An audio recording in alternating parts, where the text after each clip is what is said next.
on, guys? Your host, your boy, George Mackay, back in studio again today, pre-recorded, and I got a good one.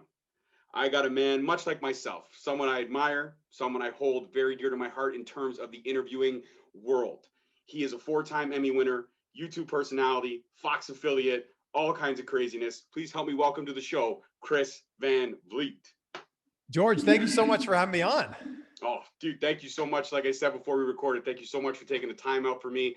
This is huge because, I mean, you're from Pickering. I'm from Brampton. I don't like to brag. I'm from Brampton. Brampton is Brampton.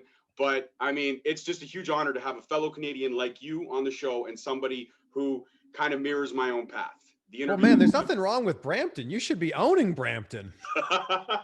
No, you're right. Brampton has its great spots. I've lived here my whole life, much like Pickering. Shout out to Pickering because I know you're a Pickering boy. Thank you. So, you got to rep the cities where you can for sure. But I mean, everybody knows your history, Chris. Everybody knows kind of where you got started and where you kind of how you got that internship. You pushed for that. That was crazy. I've read all the articles and the stories, and it's just been a whirlwind of the last couple of years for you. But I want to go back to the basics. I want to go back to the beginning and kind of strip the whole persona down. When was the moment when you fell in love with wrestling? Do you remember that moment? Everybody's kind of got it. I call it the defining moment. Yeah, so I was aware of wrestling growing up in the 80s. It would just be on at my grandparents' house. Not that my grandpa was like a huge wrestling fan, but he just loved sports. So, growing up in the Toronto area, if the Leafs weren't on or the Jays weren't on, I guess no one really watches the Argos. Sorry, Argos. Raptors didn't exist at that point. So if something wasn't on, he would just kind of throw wrestling on a Saturday night. So I just remember being like, oh, wow, like these larger than life characters kind of blew me away. It was Hulk Hogan and Ultimate Warrior, Macho Man. But then you also had like Repo Man and Doink the Clown. So I was aware of it then. But the moment that I fell in love with it, it happened like very quickly. It was like 1998. I had one of my best friends who was from Scarborough, just throwing out all the Toronto cities here for anyone who's in the area and is aware of them. And we did this crazy thing in the 90s called talking on the phone, which is, what you did when you had a friend. And I knew that at 9:00 on a Monday night, our phone call had to come to an end because Raw came on. He was a massive, massive fan.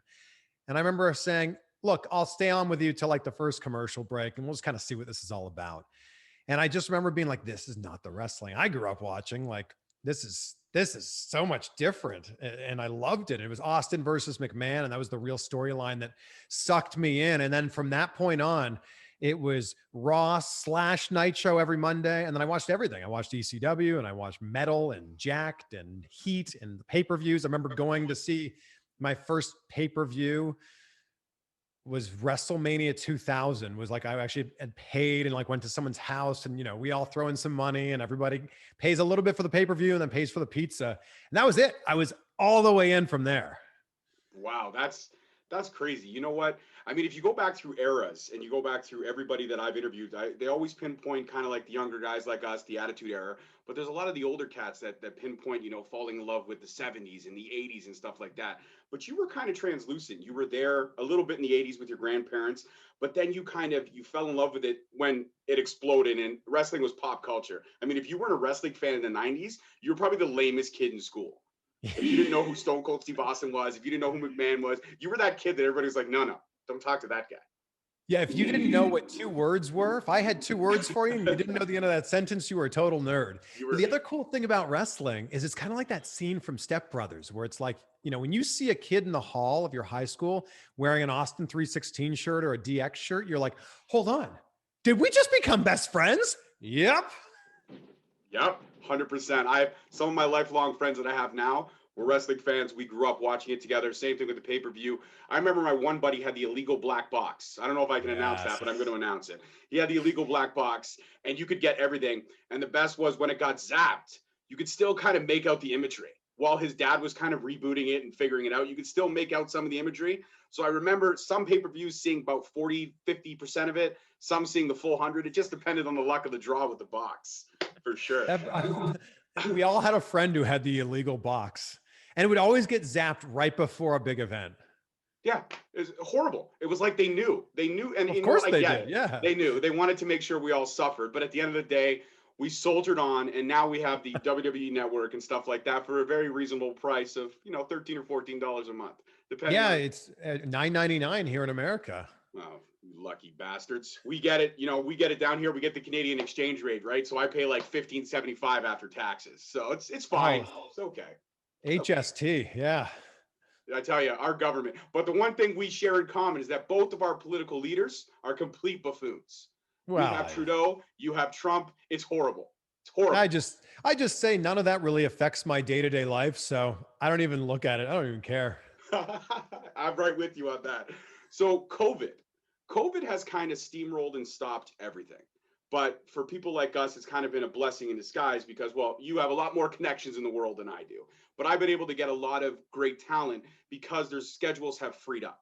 Have you found it yourself for your side of stuff when you're doing the interviews that it's made it a little bit easier to kind of get those names that you were trying to lock in now that schedules have kind of opened up a bit? Yeah, definitely. And I was always doing interviews in person. That was my thing. I didn't want to do them over Zoom or Skype because it's great. And I love that like you're in a different country from me right now and we're having this conversation in real time, but nothing beats human connection of being able to shake someone's hand when we were allowed to shake hands, but being able to like look someone in the eye and like share in their energy. And I always said that I was going to do all my interviews in person. And, it's well documented that I would travel to wherever to make these interviews happen. A lot of times that was flying from Florida, where I was living at the time, to Las Vegas, a lot of trips to LA. I would even do stuff when I was in the UK. But yes, now it's definitely made it very easy. Like it's literally just email someone a link, they click on it, and through the magic of the internet, here we are having this conversation. So, yeah, it's definitely helped. It's also helped that people's schedules aren't as busy, as they once were. I mean, if this was pre-COVID, your average wrestler would be working 2, 3, 4 days a week. And, that's obviously a completely different scenario right now. So I remember when this thing first started, I did a whole week of live Q and A's with my guests, and then fans could write the questions in the chat on YouTube. And almost everybody I reached out to, and that week was Ryback and Barbie Blank, AKA Kelly Kelly, Ken Shamrock. There were some big ones there. And I basically messaged them and said, hey, do you have any plans next Thursday? And everyone's answer was, of course I don't have plans. Like nobody has plans right now. uh, yeah, that's kind of the response I got a lot of times. I'd reach out to somebody and be like, hey, are you free like next Friday at like 4 o'clock? Yeah, I got to walk my dog and then I got to wash my masks. And then, yeah, I'm pretty much available. Sweet. Okay, cool. Let's set this up. So that's the one good thing I could say is that as much as we're all socially distant, it's kind of helped the world slow down. And I think it's helped a lot of wrestlers heal their minds, their bodies, reconnect with family, which is important. Definitely important. Now, for you being in the US, much like other wrestlers who are from Canada and you have family here, how hard was it not being able to maybe come back or connect the way you used to? Like if you had time off, you probably hop on a flight and come back, maybe chill out with your parents, right? But now that's Yeah. not now it's not possible right now. Yeah. My parents, when I was living in Florida, my parents would spend most of the month of February visiting me and visiting other friends that they had in Florida, which was great. It was an awesome time to see them and a great way for them to escape winter for a month. So I think they were actually really counting on that. So my parents were planning to come see me in April this year, and obviously those plans have fallen apart. So I haven't seen my family since last December, which is tough. But in reality, we now live in a world where we can pick up this little supercomputer that lives in our pocket, and at least we can see their faces. And that didn't exist 10 years ago, 10 plus years ago. So I would normally see my family 2 or 3 times a year. I don't even know if I'm going to see them in 2020. The border's still closed. And my parents keep saying, well, you could come back. I said, yeah, I could come back, but then I have to quarantine for 14 days. So, yeah, I could come back, but I don't know if it makes sense right now. So, look, we've all made adjustments. We've all pivoted to this weird situation that we're in right now. But we're, I think that we're all in this together, and that's the crazy thing about this. This has never happened in the history of like certainly our generation, the history of like the countries that we live in. This has never happened. We're all in this thing together, and we're all experiencing the same thing, which is, I think, the only thing that really makes us all kind of go, all right, well, it's not so bad because we're all experiencing it together. Yeah, I completely agree with you. And the cool thing is that I think the world, ironically enough, if it makes any sense, the world has gotten a little bit more better at coping with these changes and coping on the fly. Like this happened right in the midst of school for my 10-year-old daughter. So we had to kind of drop that. She did the online learning. We soldiered through that. Now they're back in class, but the class sizes are reduced, and the school boards and the governments are doing everything they possibly can. Where I am now, obviously, in again, Brampton, Ontario, Canada, we just went back into another 28-day lockdown. So they canceled out gyms, movie theaters, restaurants, in dining. It's all gone to crap because our numbers keep going up. And I guess what you could say is that all you could say is that we have to take the step back, doing all the right things and making sure that we just soldier on. And like you said, we're all in this stuff together. And that's Yeah. You know, John Cena said to me during our last interview, you got to control the controllable. And I think that that is so incredibly fitting for the situation that we're in right now. You know, instead of focusing on the things that you have no control over, focus on what you can control, and also focus on how you want to react to something. That's the biggest thing that you can control in every single situation is how do you want to react to that? That's completely within your control. So that's the situation we're in right now, man. And I'm hopeful that if we have this conversation next October, that we'll be talking about it in a different light. absolutely. If we have this conversation again, I always say this at the end of my interviews, but I'm going to say it now. Chris, I don't have to tell you, you're part of the Straight Talk family. So if you're ever down here and we can make it happen where I get to interview you in person, that would be huge for me. Oh, I'd That would love be, to. I Yeah. would, I mean, I'm geeking out right now, dude. Next time I'm home. Next time I'm home, we'll grab some Swiss Chalet and make this happen. Yes. How did you know I was a Swiss Chalet guy? I'm not I don't eat the chicken though. I love the chicken, obviously, What? but I don't go for like the quarter or the half chicken. I love the chicken wraps. I'm a Okay. wrap guy. So Well, I as long can't, as you're dipping it in the chalet sauce, that's all that matters. I dip everything in the chalet sauce. Okay. We I'll all even do. drink it when it's done. I Me have no too. shame. No shame. So good. It's the biggest thing other than my family. Sorry, you know, mom and dad. It's the biggest thing I miss other than them is Swiss Chalet.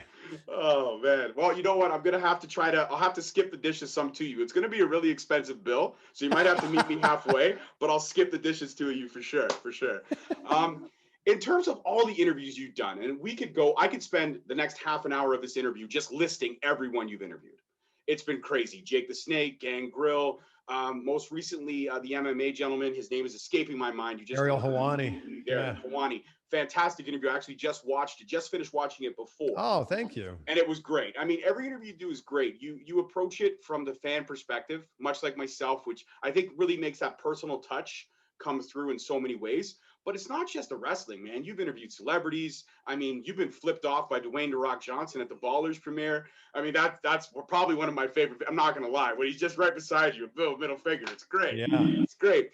But out of everyone you've interviewed, and I know it's hard, I ask this to the wrestlers all the time, do you have a favorite match or a favorite body of work that sticks out to you? Out of all the amazing people you sat down with, is there one that kind of holds a special place in your heart, maybe from all those years of being a fan? Yeah, I gotta say, I'm very incredibly grateful for the opportunities that I've had over my career. Like you said, I've interviewed a lot of celebrities, you know, comedians, musicians, and as a wrestling fan, it's pretty cool to be able to talk to wrestlers. So I would say that there's a couple that really stand out in my mind. First and foremost, it is The Rock. It's Dwayne Johnson, and I've been fortunate to interview him 9 times. Not that I'm counting or anything, you know, but uh, but he meant so much to me. You know, as a kid who really got into wrestling in around 98, 99, I mean, The Rock was a huge, huge deal to me. And I would walk around the halls of my high school asking people questions just so I could answer, it doesn't matter what you think, you know? So, so for someone like, you know, for The Rock to mean that much to someone like me, to be able to meet him, when I meet him, 2012 was the first time I met him. So 14 years later, to be able to meet him, it meant a lot to me. And I think it meant so much to me because of who he meant to me then, but it also meant so much to me because of who he is now.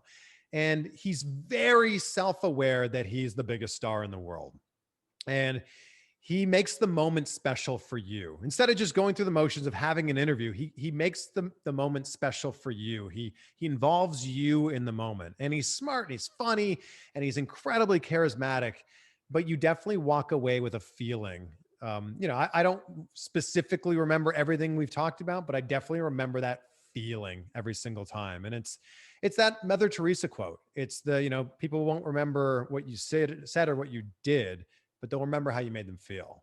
And The Rock's incredible for that. Another one, really close to the top of that list is Tom Cruise, who's my favorite actor. I think that he gives his all in like every single performance. And I always wanted to interview him. It was Rock and then him. I finally got to interview Tom Cruise. It was on the red carpet for the Mission Impossible 6 premiere in Paris in the shadow of the Eiffel Tower. So it really didn't get any better than that. And just like The Rock, like he looks at you dead in the eyes. And there was 1,000 people on that red carpet screaming his name, taking photos of him. His attention could have been everywhere else. But he looked me dead in the eyes during our 3-minute conversation, like I was the only person there. And it's like, wow, that's such an interesting quality. And that's something that I want to be able to take from those interactions and try to apply them in my own life. I completely agree with you, man. And like you said, those two interviews that I've seen you do, those definitely rank high for me. I'm a big Tom Cruise fan as well. But Mission Impossibles, they hold a special place for sure. But when it comes to Tom Cruise for me, I gotta say, guilty pleasure, Minority Report. I mean, that movie is just crazy. Yeah. Crazy good. I can watch it 50,000 times, and every time I watch it, something different. I see something different. I think we could go on a half-hour tangent about Tom Cruise, but I think he was so underrated in Vanilla Sky. And there's something about just the idea of that movie that he's living this life. And I don't want to give away too much for anybody who's listening and hasn't seen the film, but he's living this whole life, experiencing these things as if they're actually happening. And I don't want to give away the ending here, but it's I just think that his performance there is amazing. And that's one of my favorite Tom Cruise films. Yeah, hands down, that's definitely ranks on my top five for sure. I mean, if we got to go Tom Cruise top five in no particular order: Minority Report, Vanilla Sky, Top Gun, of course, Yeah. Mission Impossible 2 because the crazy bike chase sequence is insane, and then an honorable mention on number five just because Cuba Gooding Jr. shines in that movie as well is Jerry Maguire. Jerry Maguire is so good. I also think that when he did Collateral, we saw a different side of Tom Cruise that we had never seen before. Also, his performance in Magnolia is so good. Oh, And I think he got robbed. He should have won the Oscar for that film. And it's crazy to think that we're sitting here right now and Tom Cruise is not an Oscar winner. yeah, I would have to say the cock and the walk speech was definitely probably that's kind of a motivational speech I use in my everyday life. You know what I mean? It's something I pride myself on for sure. I definitely do. The scene where he should have won the Oscar, the scene that should have solidified it is when he's being interviewed and the interviewer is bringing up the past about his father. And you see, it's just in his eyes. You see this like change. He goes from being this arrogant, cocky guy to like, I want to kill you. And it's so insanely subtle. And I think there's only a handful of actors on this planet that could pull this off. And he pulled it off so perfectly. Yeah, actually, now that you're thinking about it, I'm gonna let you go. I'm gonna go watch Magnolia. Okay, see you later. um, in terms of like movies, because I'm a movie guy, I went to the Toronto Film School myself, so movies are Nice. kind of etched in my blood like you. Um, Directors. I mean, we're going on. We'll go back to wrestling. We'll circle back, but directors. I mean, do you have a top five list of directors? It's hard to narrow it down. I have my top five because I'm very picky, and I will let you know right now. James Cameron is not on any list. Whoo, I I can see have my that. top five, Yeah. but Avatar and all Yeah. those and Titanic, all those overhyped movies, they can all kiss the right side of my butt. No way Wow. James Cameron is not on my list. He's not. Yeah, Avatar is definitely overhyped, and I went to the opening of Pandora, the World of Avatar at Disney World, and I went and rewatched Avatar for the first time in like 8 years, and I'm like, oh, like first of all, the theme of the movie is just okay, but the graphics that we were like all excited about in 2009 in a current world, we're like, oh, that's look, I get it was ahead of its time, and I get that we have the movies we have now because of that. But top five for me, I don't know if I've never really thought about this. I know the first handful, definitely right off the top of my head. Nolan, everything that Nolan's ever put out is a masterpiece. Fincher, he's so good. Damien Chazelle is going to completely, I mean, the films he's made have been amazing, but he's going to revolutionize filmmaking. We're going to be talking about Damien Chazelle in 20 and 30 and 50 years from now because of what he did to change cinema. He just thinks about things so differently. And he's what, 32, 33 years old? Like, it's mind blowing to think that he made Whiplash and First Man and La La Land before he was 30 years old or as he was turning 30. Like that's Whiplash is an absolute masterpiece. So there's three right off the top of my head. I think you got to go with Hitchcock just because of, what he did for cinema. And we're seeing so much in film now because of what he did. And then we'll round it out here with Denis Villeneuve. Because Prisoners, actually everything. Prisoners, so good. Yeah. So there we go. There's five right there. I like your five. My five kind of mirror yours a little Okay, who bit. are yours? I would have to say Fincher for sure. I got to go classics because I'm a classic guy. I learned to appreciate and love. So for me, Billy Wilder. Sure. Anything Billy Wilder from the 30s, 40s, 50s were fantastic films. Hitchcock, of course. Then I got to go with my half-blooded Italian heritage, man. I got to round it out with Martin Scorsese, and Yeah. I can't forget about my boy Francis Ford Coppola. I cannot. So good. Yeah. Look, I think that the list needs to be like 15 or 20 to really include everybody because for me to not have Scorsese on my list is I'm so sorry. So sorry, sir. He's so good. Yeah, he is. And one I forgot, and my wife's going to sit there when she watches this and be like, how did you forget your idol? Quentin Tarantino, of course. Sure. Quentin Yeah. Tarantino. Everything he's done, minus Death Proof, just because the fact that they kept mentioning the car from Vanishing. Yes, I get it, sir. It's the car from Vanishing. Yes, the 19. Yes, yes, yes. Took about, if you take out the amount of times they mentioned the Vanishing in that film, it's only about 23 minutes long. So, it's just like, I get it. I get it. Let's move on. If we could just move on just a little bit, but Right. I understand the build, the necessitative need to keep repetitively repeating it, but it got a little tiresome. But I might have to go back and give that one a second look. Look, Tarantino is just a genius, and the way that his brain thinks is completely different from how mine or yours thinks. So we are so very blessed to be able to live in a time when Quentin Tarantino is making films.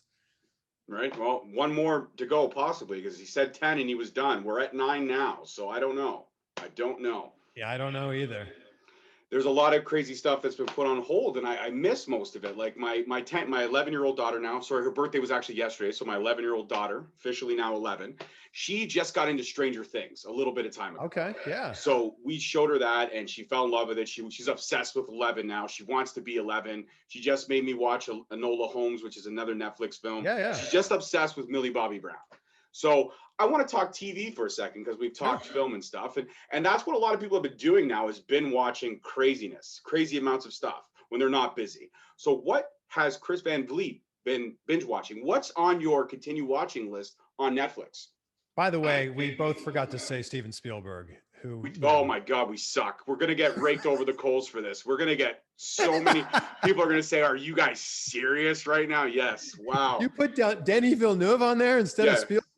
Yeah. I mean, he's pretty great. Yeah. So Spielberg also is, it's been all the films from our childhood. Back to the Future. Come on, man. Back to the Future, bro. No, he's not. Well, he produced Back to the Future, but Back to the Future was directed by Zemeckis. Yeah, but Spielberg had it. There was a Spielberg touch in there for sure. But definitely. But you got to throw out Jaws. You got to throw. I mean, Schindler's List was a classic. I mean, I could go on. Spielberg, you can go on and on for days, man. Yeah. Jurassic Park. Yes. So what have I been watching? I like everybody, when the pandemic started, I watched Tiger King and was fascinated by it. I'm going to be honest. I don't watch a ton of TV. I've been spending a lot of my time. I go down these YouTube rabbit holes. So, I go down these YouTube rabbit holes, and as you know, one thing leads to another. But Ozark is definitely on my watch list for sure. I can't get enough of Shark Tank, and I'm so happy it's back. It's back on TV. Yeah, like that's probably like it in terms of like appointment viewing. There's also like I have a handful of shows that like will be I'll just put that on while I like work on my laptop, like Pawn Stars or American Pickers. Like it could be any episode. I'm not really paying a ton of attention to what's going on the screen, but I think those shows are just so well done. But yeah, I think the greatest show of all time is Breaking Bad, and I could watch that over and over and over again. And I have a tremendous amount of respect for Seinfeld, which is obviously spun off into Curb Your Enthusiasm, which is so good. So yeah, that's probably it for me. I think we just became best friends because you just listed all like some of my favorite. Like I mean, Breaking Bad. I can watch that 50,000 times over, and it's Yeah. still fantastic. So His good. his descent into like the most sadistic person of all time has no bounds. The acting in that show is superb. Everything about it Yeah. is absolutely superb. And much like a lot of other shows, it ended right. It was one of those shows I wasn't upset with the way it ended. It ended the way I knew it was going to end from the first episode. I said, "This is if this ends, it's got to be this way," and it was. And there's only a handful of shows I could say that about. Big Bang Theory, Futurama. All these shows ended the right way for me. Married with Children, and then there's some shows Yeah. that, as much as I love Seinfeld, the ending was a head scratcher for me. I thought they could have done so much Yeah. more with it. And another good ending for sure has to be Friends. Thanks to Netflix, I've watched it like 80,000 times over. Yeah, The Seinfeld scenes at the end, Seinfeld might have the worst finale of all time. But if we're I, talking about shows ending, how do you think Ozark's going to end? you know what? There's so many different layers, and I'll be honest with you, I've only watched the first season, so I am behind. Okay, okay. But from what I've seen in the first season, I mean, it's one of those shows where I almost feel like it's got the Sopranos feel to it, where eventually everyone is just going to die. Hmm. But I also feel like there's ways to get out of it. It just depends on how crafty the storytelling becomes. That's Well, my as you honest get into opinion. season 2 and 3, you will see that they start to get very crafty. Wendy and Marty, especially Wendy, gets very crafty. Perfect. Perfect. Perfect. I will take your word for it. I got to get back on the rabbit hole of that for sure. Let's get back to the interview side of stuff. When you started all this and you started doing all these amazing interviews and kind of seeing the YouTube numbers rise and how fantastic your channel is, was it surreal for you to kind of take that all in and be like, I'm 2 million, 3 million, 4 million, the numbers just keep going up.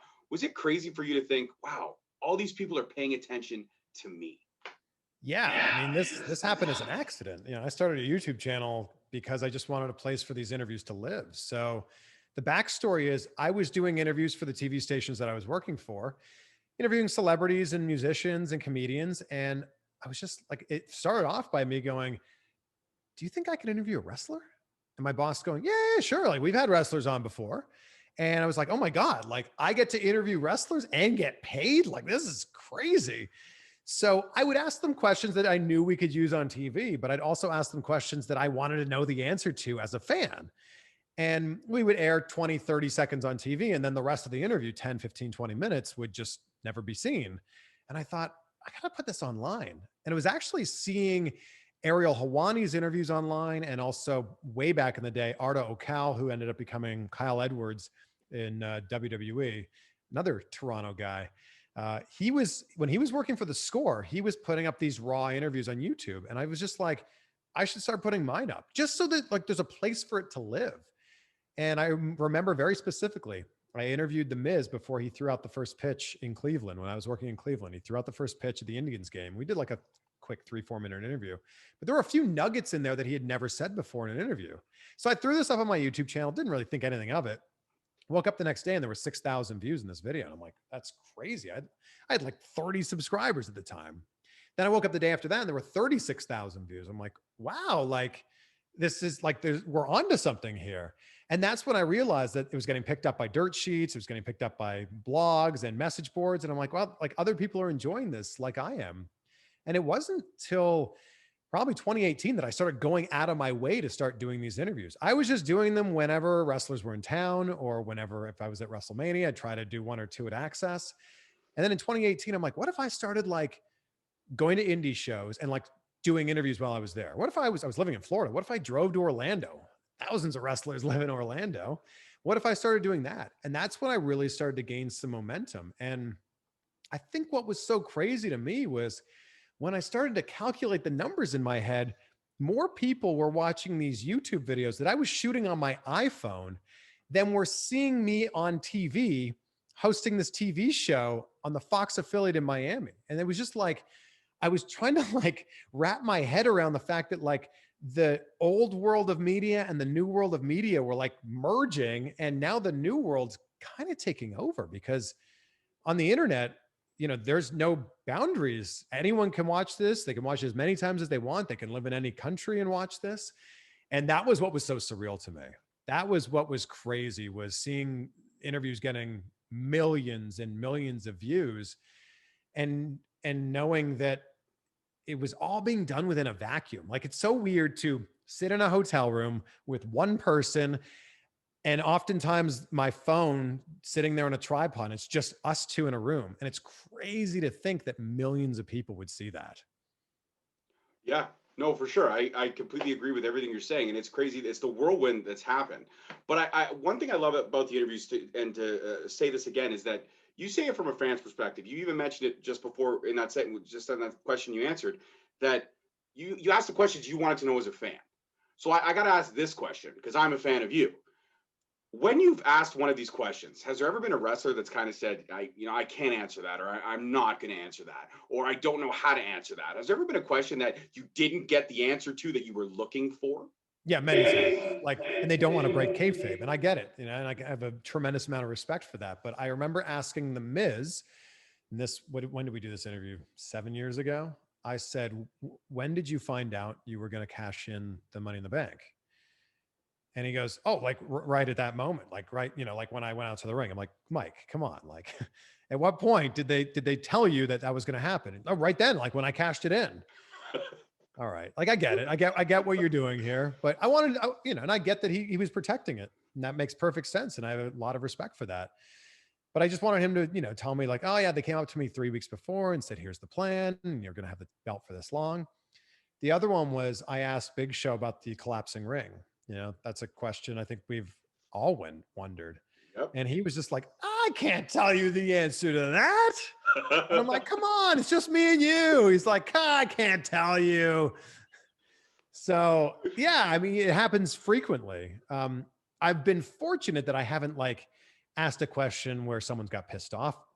I would hate for that to happen, because the way I look at it is, if I piss off my guest, now all their fans are going to be pissed off at me. So that's the last thing that I want to do. I want to approach every interview with a great amount of respect for that person and what that person's accomplished. Absolutely, I completely understand. And now to flip that question, when you've asked the question you'd be dying to get the answer to, and then you get the answer, is that like, damn, like I knew that's what I wanted to hear, but now that you said it, it's like, damn, that kind of takes a little bit away from me now. No, I don't think so. I think that it makes it kind of like more interesting. Now, like, the ins and outs of it. Like, I'm going to have Matt Seidel on tomorrow. And I was at an indie show with him about a month ago, and he was signing an autograph for this kid. And the kid goes, you got to tell me about that RKO, the shooting star into the RKO. And he told this great story about like how that all came together. He actually was talking about how it actually wasn't the first time that move had been done. And he was giving so much credit to the other wrestlers that he had done this move with. And the story is just so fascinating. So I know when I do this interview tomorrow with Matt Seidel, I know that so many people are going to be able to appreciate like, oh, that's how this thing happened. Yeah. In the same way that like when a director tells you how like an epic scene was shot in a movie, I think it makes you appreciate it that much more. When you find out that Christopher Nolan had a spinning room when they shot that incredible scene from Inception where they're fighting on the walls and the ceiling, you go, well, I mean, that scene looks amazing, but think about like everything that had to go into that scene to make it work. I think that makes it even more impressive. Yeah, yeah, absolutely 100%. And I knew that's how you were going to answer that, but now that you've said it, I appreciate it that much more.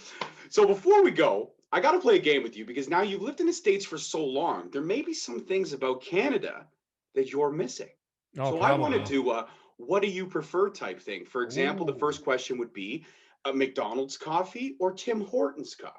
Well, I don't drink coffee, Okay. but for the sake of my Canadian friends, I will definitely say Tim Hortons. I mean, McDonald's coffee? I Yeah. like it. I actually do. I like it a Really? little. I I don't. do. I like it a little bit more. I'm not a. I drink one a day for sure. But if I have, and also I have two McDonald's near my house, so it's kind of a matter of convenience at that point. There it is. I mean, Dunkin' Donuts is a huge, huge thing here. All right. So let's talk. Let's talk sweets and stuff because we Okay. have some stuff over here that you don't have over there. Yeah. So it's not a sweet, but it's more of a savory, salty kind of snack. regular or ketchup chips? Because they don't have them over there. Oh, they don't have ketchup chips here. And I was never a huge ketchup chip fan. Oh, you're breaking my heart. I know I'm killing you here, but look, just for the sake of nostalgia, give me those ketchup chips. All right. And well, I know that there's different flavors of this. I'm not sure if you're into this, but since we're on the food train, we have to keep it going. So many different flavors of, chocolate bars. There's like 20 different flavors of Oh, Kit Kats. Some you guys have over there, some we have strictly over here. So in terms of a chocolate bar, I really can't narrow it down and say, well, do you prefer Kit Kat over Mr. Big? But I'll throw out a couple I like and I'll see what you say. I am a Kit Kat guy, but I also prefer Score. So out of those two, are you a Kit Kat guy or a Score guy? I'll go with Score for sure. And I will say there's a couple of big things to point out here. Chocolate bars aren't called chocolate bars in America. What? They're called candy bars. And that was a big adjustment for me. I'm like, oh, you mean a chocolate bar? Like, yeah, a candy bar. I'm like, okay. Also, Uh, they don't have crunchy bars here. They don't have Arrow here. They don't have O. Henry here. They don't have cherry blasters here. Oh, oh my or fuzzy God. peaches. I miss those so much. They don't even know what sour keys are. Are you? No, Yeah, no. they don't even know. Wow. They're Yeah. missing out on a ton of stuff, man. The sour key was my childhood from like 5 to 7. If I didn't have a sour key, I was pissed at the world. When you went to Becker's, is that where you would go? Yeah, Yeah. Okay. Becker's. Yeah, for sure. Any And convenience store, really. right. And you'd get the 5-cent candies, but the sour keys, they were 25 cents. So you had to decide how are you going to spend your loony? But it was really how are you going to spend it was like 93 cents, I think it was, right? You could get like Yeah, 93 cents worth of candy or something. about that. Yeah, 93 or 95 cents. Yeah, yeah. And you weren't like, and pennies were a thing back then. So I remember Yes. a lot of times I paid in pennies, not even rolled up, just a bag of change on the table. I did it 100 times. But I will say I miss Nanaimo bars. That is not a thing here at all. you know what? Your parents are right. You need to come back, I quarantine think for I do. 14 days, and just get back to what you're missing out on. Just gorge on Nanaimo bars and Timbits, and it's rare, but you can find butter tarts here, but they're not definitely not as big here as they are there. The butter tart is like a classic. We have obviously Thanksgiving just happened here in Canada, the real Thanksgiving. You and I both know that it is the real Thanksgiving. Pumpkin pie, all that stuff. But my mom has this little bakery near her house, and she buys these butter tarts every year. She buys Oh, 6 of them, and they're about that big. So they're about like double the size of a butter tart, so like a double butter tart, if you will. wow. And a little bit of whipped cream on the top of that thing, and oh, dude, it's heaven. I It is feel you. heaven. And when it's gone, it's gone. I miss it. I want next Thanksgiving to come a lot quicker. I do. I want next Thanksgiving to come a lot quicker. I just miss it so much. So speaking of that, though, because when this episode drops, it'll be close to the American Thanksgiving, Yeah. and then we're steamrolling right into Christmas, and that's definitely going to be different this year because of everything that's happened. But looking back at everything that's happened this year, when you're sitting down with your turkey dinner, the American Thanksgiving, what would Chris Van Vliet be thankful for? I think 2020 has been a great year. I really do. And I know I'll receive a lot of pushback for that. But look, the negatives are always available in every single situation, but so are the positives. And I get that, a lot of people have gone through a lot of trying times, and I get that. But there's also been a lot of opportunity in 2020. So, first and foremost, I would be so thankful and so grateful for my health, which I heard a great quote, and I'm going to paraphrase it, but it's basically health is the jewel on the healthy man's crown that only the sick man can see. And it's like we take it for granted so much. So I'm really grateful that I'm healthy, and I'm grateful that everybody in my life is healthy. I'm really grateful that I was able to move. I'm now living in California, and there's a lot of opportunities here. And I'm grateful to be able to have these kind of conversations. Like, I'm grateful that you would even care to have me on. Like, thank you for going out of your way, reaching out to me and inviting me to have this conversation. I'm still blown away that people consume my content. Like, that's still so mind blowing to me. And I will eternally be grateful for that. And I have it written down here, I have a t-shirt that says this, like, be great and be grateful. And the two go hand in hand. If you're grateful, you'll end up living a great life. I think that's a great quote. And I think you're a fantastic human being. And this conversation has been so amazing. And to quote one of my favorite rappers, who's a Canadian homegrown talent, Classified from Nova Scotia, Oh yeah. just released his new Time EP, but there's a track on there called I Love It. And in one part, he goes, life's a journey, not a destination. And today, this conversation was one step of an amazing journey that I've led over the past 3 years that I've started this podcast. And now the tip of the hat that I could say, I interviewed Chris Van Vliet, and him and I are friends. We became best friends. We announced it on the show. We became best friends because we love TV and movies and all the same stuff. And we both forgot Steven Spielberg and Quentin Tarantino in the director's list. And a lot of people are going to hate both of us, but I'm okay. I'm okay because they're going to hate us together, not separate, together. And to let all the fans know that this all started because I woke up one morning on Twitter and Chris followed me. Chris followed me and I was geeking out. I literally jumped on the bed after brushing my teeth and I went to my wife and I said, babe, look at this. Do you see this? And she's like, it's like 8:30 in the morning. I'm like, but babe, Chris followed me. And she's like, okay, that's great, honey. I'm like, forget it. You know what? Nobody's accepting my thunder right now. You're all stealing it. It sucks. Everything sucks now because nobody's appreciating this as much as I am. But it was a great moment and I was honored to have you follow me. And then on Instagram, when I shared it, you were like, keep up the good work. That means that you've paid attention a little bit to what I'm doing, and I appreciate that. And I know I'm on the right track. If I got somebody like you saying, hey, keep up the good work, that means one day there'll be another podcaster wanting me on their show, and I'll be the one who'll be grateful. It's like that passing of the torch thing. You carry it forward, you pay it forward, and respect is shown. So from me to you, thank you, sir. Well, you deserve it, man, and keep up the great work. And I always say that the two toughest things about podcasting are starting and then continuing it, because everyone talks about it. Everyone dreams about it. Everyone comes up with a great name and I'll be so funny and everyone will listen. And then you never end up doing anything about it. So my hat's off to you. I'm not wearing a hat, but my hat is off. Actually, that's why it's off. Yeah, my hat's off to you for doing this and sticking with it. And I want to acknowledge you for that because it's not easy. And you know, it's not easy to stick with it when you've got other stuff going on in your life. And podcasting is a true labor of love because you're not making much money from it, if anything at all. So it's a true labor of love to put in the work, put in the research, do the editing, upload it, do everything, all because you love it. That's very true. You understand the struggle. You know the struggle. I look at it this way. I have a friend of mine who made a t-shirt for his podcast. It was eat, sleep, record, edit, repeat.